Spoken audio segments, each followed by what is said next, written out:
La réouverture de la route Eringeti-Kainama, à plus de 60 km au nord de la ville de Beni, est en train d'être effective. Les travaux relatifs vont bon train. Le constat a été fait par le gouverneur militaire du Nord Kivu, le lieutenant-général Constant Ndima, au cours de sa visite d'itinérance effectuée sur cet axe ce samedi 30 avril 2022. Les travaux y sont exécutés par les génies militaires des FARDC, comme c'est le cas pour l'axe Mbao-Kamango, visité la veille par l'autorité provinciale. La réouverture de la route Eringeti-Kainama offre des opportunités à la population locale car 60 civils sont employés comme cantonniers aux côtés des militaires et bénéficient de leur pain quotidien grâce à ce travail. Le général de brigade de Mouekwa Julien, commandant des opérations et renseignements au corps des génies militaires, indique que les travaux doivent aller jusqu'à Boga en Ituri, soit à une distance de 53 km. Son vœu est de voir être renforcé en camion Ben pour accélérer les travaux.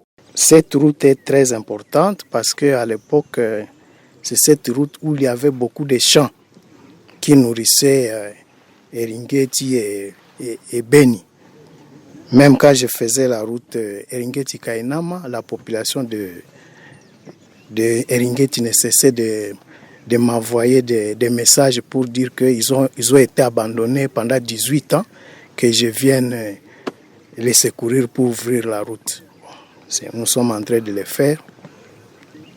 Malheureusement, nos engins, nous sommes limités par les engins, surtout des rechargements. Nous n'avons qu'une seule paire, c'est pourquoi ça nous prend beaucoup de temps. Oui, je souhaite qu'on me renforce surtout en Ben. Si je peux encore avoir 2 camions Ben.